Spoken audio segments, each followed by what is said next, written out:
Се наоѓаме во градскиот парк во Делчево и разговараме со кандидатот за пратеник од изборната единица 3 од редовите на опозицијската ВМРО ДПМН Драган Ковачки, кој е по потекло од овој град. Првото прашање, како и за секој политичар, она што е актуелно, е актуелната ситуација со коронавирусот. Имаме нови моменти, ваша оценка за самата ситуација и еве се погласни се муабетите дека се спремаат избори на 5 јули. Ваше мислење еве дали ќе излезете доколку се оствари таа најава за тие избори? Пред најнапред ви благодарам за поканата. Поздрав до вас и до вашите гледачи.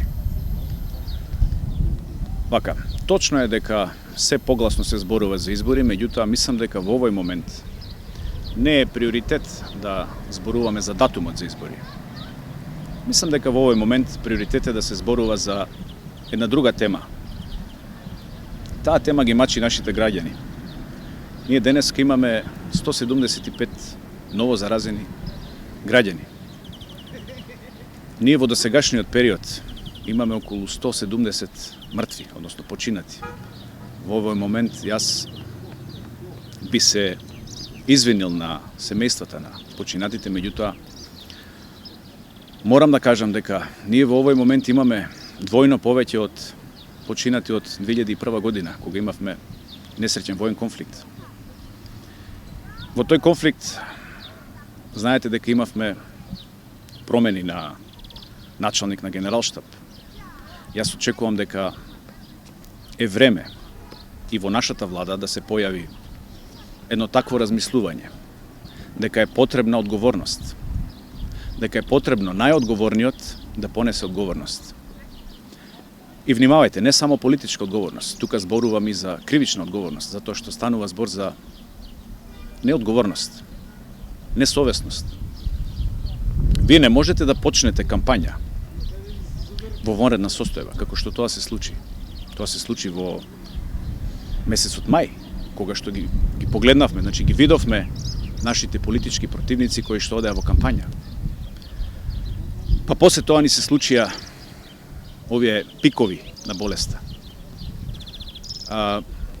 Недозволиво е за мене, значи како припадник на опозицијата или припадник на една политичка партија, да разговараме за датум за избори кога безбедноста на граѓаните е нарушена.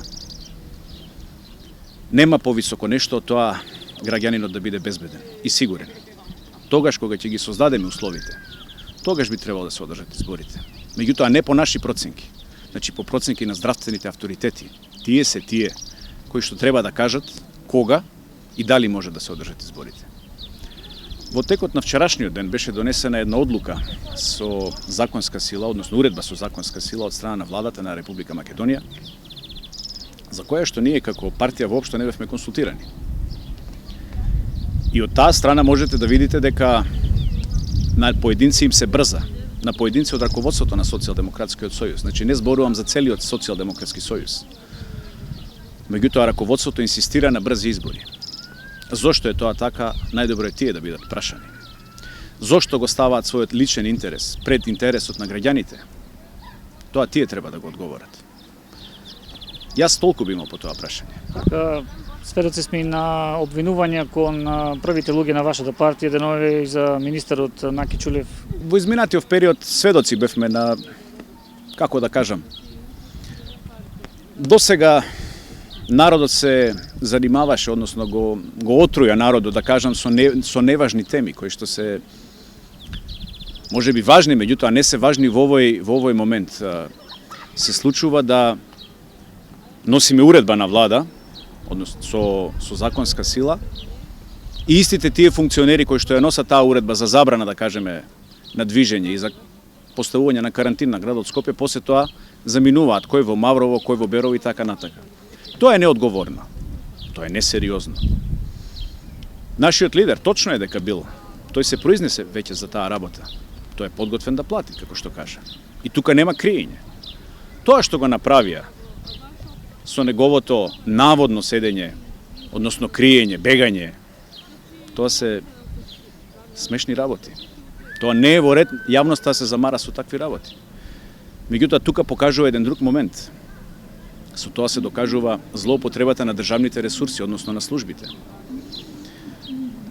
Како знаеле и кој им пријавил на службите, односно на надлежните, дека токму тоа се случува. Значи, станува збор за еден систематски континуиран процес на злоупотреба на државните ресурси, на еден сплет на одредени медиуми со дел од тие структури. Па тука беше вклучена и една чета на интервентна полиција, ако не се лажам. Медиуми направија од тоа еден настан кој што сам по себе е неважен за мене. Така да, министерот што го обвинуваат во тој аспект. Министерот, јас неколку пати кажав до сега, министерот се соочува со опозиција и внатре, меѓутоа се соочува и од надвор.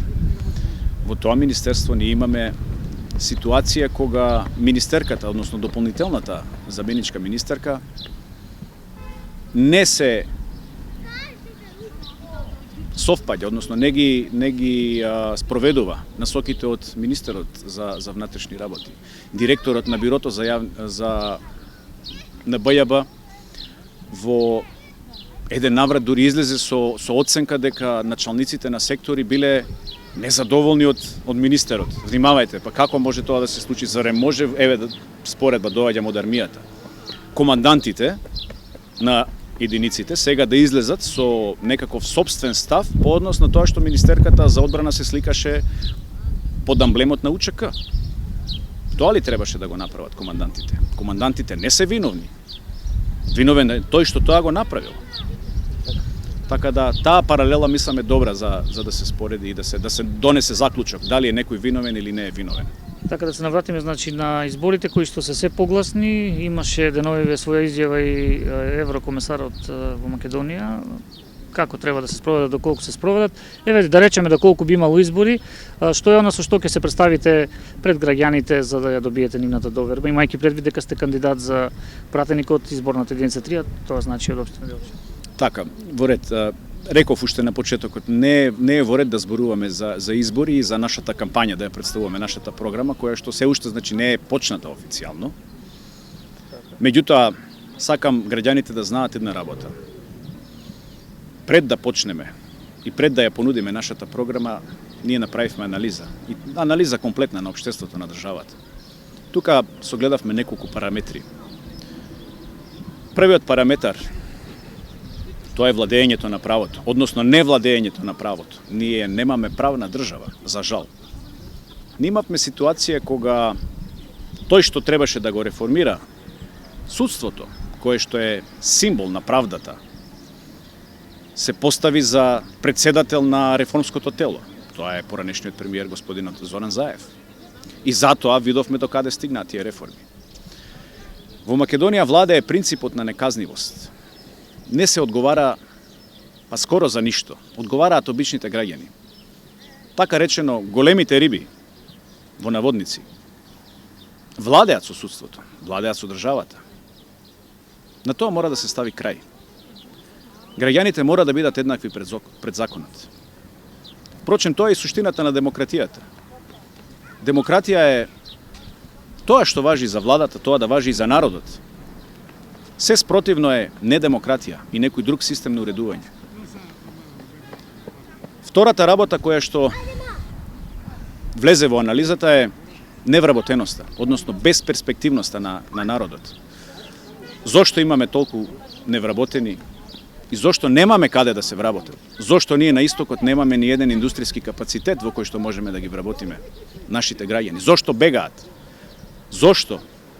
Еве во мојата зграда кај што живеам, па вие нема стан во кој што нема барем еден, кој што е иселен и кој што е надворна печалба, дали во Италија, дали во Германија или така натаму. А нема спрат на зградата кој што нема празен стан. Значи комплетни семејства се иселени. Белата чума го погоди истокот и тоа е веќе повеќе деценијски проблем, меѓутоа во последниве години тоа е се поевидентно. Тука ние ќе ја фокусираме нашата понуда на граѓаните, во перспективноста, во просперитетот на нашите граѓани. Ќе понудиме програма со која што ќе се обидеме да ги задржиме младите. Свесни сме дека процесот на глобализација ги одвлекува младите, прави одлив на мозоци, brain drain. Меѓутоа, Ние сме должни да се обидеме тој процес да го запреме, дури да го направиме реверзибилен, односно да се ги вратиме нашите млади назад во Република Македонија во своите огништа. Паѓате од ресорот Министерство за одбрана, полковник по професија, и тука неминовно не може да не го поставиме прашањето. Македонија е во година кога влезе во НАТО алијансата, па ваш коментар за тоа околу позитивните па и негативните придобивки од самото влегување на државата во алијансата. Благодарам на прашањето. Значи, голем успех е што се влезе во НАТО, се оствари државната цел на Република Македонија. НАТО гарантира стабилност, гарантира безбедност. И тоа е првата државна цел која што ние имаме како политички структури, која што сме должни да ја обезбедиме на нашите граѓани. Стабилност и безбедност. Има големи придобивки. Значи, првата придобивка е чадорот е над нас, безбедносниот чадор. Втората е може да дојде до релаксирање на меѓуетничките односи. Очекуваме да дојде до релаксирање. Иако тоа со последните случаи со вирусов се покажува дека некој вешто го манипулира и го злоупотребува. Третата придобивка е придобивката за вооружените сили, за вооружениот систем, кај што нашите офицери ќе бидат упатувани на мисии и на работни места во штабови на НАТО, кај што ќе можат да се здобијат со искуства кои што можат да ни помогнат во нашиот развој на нашиот систем за кризен менеджмент, па да можеме полесно да одговориме, да кажеме, на кризи кои што се од елементарни непогоди и така натаму. Така да има доста придобивки. Од негативни придобивки, факт е дека сите закани кои што се за НАТО важат и за Република Македонија. Меѓутоа, јас би рекол една друга работа. Ние станавме членка на НАТО, алијансата. Што направивме ние сега после тоа членство? И што направивме во подготовката за да станеме членки? Гледаме деновиве дека министерката за одбрана, госпоѓата Радмила Шекеринска-Јанковска, промовира дека сме влегле во НАТО. И тоа е во ред. Меѓутоа заборава да каже дека таа не направи ништо за да влеземе во НАТО. Тоа го направи министерот за надворешни работи, кој што го потпиша договорот во Нивици. Тоа што не го направи министерката, тоа е она што го реков јас на едно поранешно интервју. Значи, треба да се обезбеди за секој војник да биде достоен, да не биде понижен. Понатаму, треба да се обезбеди буџетот на армијата да биде структуриран согласно насоките од НАТО. Внимавајте, ние на секоја година, на почеток, имаме планирање на буџетот. И тука се представува дека тој буџет е огромен и така натаму. Меѓутоа, тоа што НАТО го интересира е реализацијата на буџетот. Сега тука бројките се катастрофални. Во ребалансот на 2020 година од 2,3 милиарди денари предвидени за капитални расходи. Капитален расход значи расход кој што е потребен, значи, за да се опреми армијата. Значи, купување на современи системи, оружје и така натаму. Од 2,3 милиарди, тој е симнат на 1 милиарда во ребалансот. Програмата за НАТО интеграција од 1,8 милиарди е намалена за цела милиарда и денеска имаме 800 милиони за интеграција во НАТО. Во 2019 година, за тие капитални расходи, ние имавме 25% реализација на буџетот. Тоа се поразителни бројки. Во 2018 година тој процент е малку повисок, меѓутоа тоа е затоа што купува моторни возила за функционерите во Министерството за одбрана, но не и за војската. И тука е проблемот.